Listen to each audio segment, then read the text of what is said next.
வணக்கம் வணக்கம் நண்பர்களே. அனிம ரீதியாக பயணம் பண்ணி கொண்டிருக்கும் நண்பர்கள் அனைவருக்கும் அன்பான வணக்கங்கள். நம்ம ஒவ்வொரு நாளும் ஒவ்வொரு மாதங்களும் என்னுடைய நினைவில் கனவில் அந்த விஷயங்களை உங்கள்கிட்ட ஷேர் பண்ணி அது தெரியப்படுத்துகிறேன். அதுபோல் இன்று நம்ம பார்க்கக்கூடியது நம்மளோட பூமியை பற்றி ஏற்கனவே எப்படி உருவானது, எத்தனை வருஷம் கோடி ஆண்டுகள் என்று சொல்லியிருக்கேன். இந்த வருஷத்தில் இப்போ முடிய தருவாயில் இந்த வருஷத்துக்கு முன்னாடி 1ஆவது மாதம், அது மாதிரி 12ஆவது மாதம், இந்த மாதிரி சூழ்நிலையில நம்மளோட பூமி சில மாற்றங்களை அடைஞ்சிருக்கு. என்னோட ஞானத்தினால பார்க்கக்கூடிய நேரத்தில் பார்த்தீங்கன்னா, நம்ம பூமி சூரியனை வலம் வந்துகிட்டு இருக்கு. அதுபோல் இந்த பூமியானது சுழற்சியிலிருந்து சில பூமி பாதையை விட்டு கொஞ்சம் விலகி உள்ளே போயிட்டு மறுபடியும் ரிட்டர்ன் வந்தது. ஒரு செகண்டு, ஒரு நிமிஷம், ஒரு மணி நேரம்லாம் வராது. அதுக்குள்ளேயே இந்த பூமியானது இப்போ சுற்றிட்டு வரும்போது அவண்டில் இப்படி போயிட்டு திரும்பி அந்த பூமியான சுழற்சி முறை நடக்குது. அது எப்படி இருக்க போகுது அப்படின்னா, இந்த அக்னி நட்சத்திரத்துக்கு வர்றதுக்கு சில மாதங்களுக்கு முன்னாடி தான் இந்த நிகழ்வு நடக்கிறது. இப்போ இந்த பூமியானது சூரியன் பக்கத்தில் அருகில் சுற்றி வருகிறனால தான் இந்த வெயில் வெப்பமானது வருகிறது. மழை காலம்லாம் தாண்டி வரும்போது நீள்வட்ட பாதையில் இது சுற்றும்.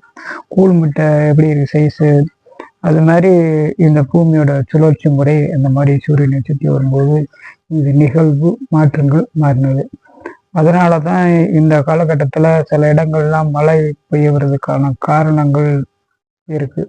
ஏன்னா இந்த சுழற்சி முறையினால இந்த பூமியான சில மாற்றங்கள் அடைகிறதுனால இந்த மழை காலங்கள், போக்குவரத்து இது மாதிரி அமையப்பட்டு இருக்கும்.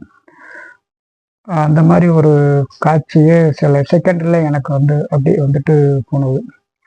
இந்த பூமியான சுழற்சியில் சில மாற்றங்கள் ஏற்படுகின்றன. அதனால தான் மழைக்காலங்கள்லாம் இந்த மாதிரி மழைக்காலங்கள்லாம் வந்தது ரொம்ப வருஷமாச்சு. அதெல்லாம் 40-50 வருஷத்துக்கு முன்னாடி சில மாதத்துக்கு 3 மழை அப்படிங்கிறதுலாம் சூழ்நிலை இருந்தது. அந்த மாதிரி காலகட்டங்கள்லாம் முன்னாடி இருந்தது. இப்போ அது மாதிரி இல்லை. இப்போ சில மாவட்டங்கள்லாம் சில மழை பெய்யுது. காரணம் இந்த அக்னி வெளிச்சத்தில் சில காலங்களில் மழை பெய்யுது. அதுபோல் சில நிகழ்வுகள்லாம் நடக்குது இந்த உலகத்தில். அது மாதிரி நாங்களாம் பெரிய ஒன்றும் சித்தரெல்லாம் கிடையாது. சில என்னமோ கடவுளுக்கும் எனக்கும் என்னமோ தொடர்போ என்னமோ தெரியல, சில விஷயங்கள்லாம் என் மைண்ட்லேருந்து வச்சு வருது. ஏதாச்சும் ஒரு சிந்தனை யோசிக்கும் போது அப்படியே கண் முன்னாடி வந்துட்டு போகும். அது மாதிரி பெரிய சித்தரெல்லாம் இல்லை. நானும் உங்களோட மாதிரி சாதாரண மனிதன் தான். அதை மேம்படுத்தி வச்சிருக்கேன், அவ்வளோதான். அது மாதிரி ஒவ்வொரு மனிதனும் ஒவ்வொரு விஷயமும் இது மாதிரி இருக்கல. மனிதர்கிட்டும் எல்லா சக்திகளும் இருக்குது. அது சரியாக பயன்படுத்த தெரியாமல் நாம் இருக்கிறோம். எல்லாமே மூளையோடைய அதிர்வு. மூளை தான் இருக்கிற பிரபஞ்சம். அந்த பிரபஞ்ச சக்தி ஆற்றல் நிறைய இருக்கக்கூடியது. இந்த உலகத்தில் நடக்குதுன்னா அந்த அளவுக்கு நம்ம மூளையோட பவர் 100க்கு 20%, 15%, 20%, 30% இதுக்குள்ளதான் நம்மளாம் பயன்படுத்தணும். அந்த மாதிரி அபரிதமான ஒரு ஆற்றல் கொடுக்கக்கூடியது இருக்கு. இன்னும் உலகத்துல என்னமோ அதிசயங்கள்லாம் நிறைய நடக்குது.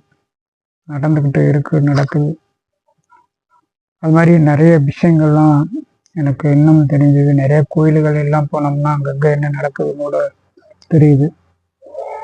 இதெல்லாம் ஒன்றா பார்த்துக்கிறேன். இது யாரும் சொல்லலை, போகலை, இல்லை யூடியூப்ல இப்படி தான் போடணுங்கிறது சொல்ல மாட்டேன்.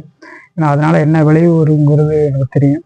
இருந்தாலும் எனக்கு தெரிஞ்ச விஷயங்கள், எனக்கு கிடைச்ச அனுபவங்களை தான் உங்களை ஷேர் பண்ணி இந்த மாதிரி போட்டுக்கிட்டு வரேன். நிறைய நபர்கள் பார்த்துருக்கீங்க, இந்த மாதிரி சித்தரா என்ன நீங்கள் அப்படின்னா, சித்தரெல்லாம் ஒன்றும் கிடையாது. இந்த மாதிரி ஒரு நேமில் நான் போட்டு வச்சுருக்கேன். இந்த மாதிரி முன்கூட்டியே நடக்கக்கூடிய விஷயங்கள்லாம் கண்ணு முன்னாடி அது சொல்லுது, அவ்வளோதான். எனக்குள்ளே இருக்கிற சிவனம், எனக்குள்ள இருக்கிற பிரபஞ்ச ஆற்றல் சக்தி. ஆனால் இருக்கிறது எனக்கெல்லாம் எந்த சாமியும் வராது, ஆடவும் மாட்டேன். ஆனால் எனக்குள்ளே இருக்கிற இந்த பிரபஞ்சம் சக்தியோட ஆற்றலை தான், நினைவு ஆற்றலை தான் எனக்கு இந்த மாதிரிலாம் கொண்டுகிட்டு வருது, கொடுக்குது. இது மாதிரி நிறைய விஷயங்கள் இருக்குது. ஒன்று ஒன்றா நான் பகிர்ந்துட்டு வரேன். நிறைய பேர் வீடியோவில் பார்த்து நிறைய பேர் சப்ஸ்கிரைப் பண்ணுங்க, எனக்கு நிறைய ஆதரவு கொடுங்க. உங்கள் விஷயங்களுக்கு என்ன தோணுது அதை சொல்லுங்கள். இல்லை உங்களுக்கு என்ன விஷயம் தென்படுது, உங்களுக்கு என்ன விஷயம் தேவைப்படுது அப்படின்னா எனக்கு எழுதி அனுப்புங்க. நான் உங்களுக்கு தக்க பதில் சொல்கிறேன். ஓகே, ரொம்ப நன்றி, வணக்கம்.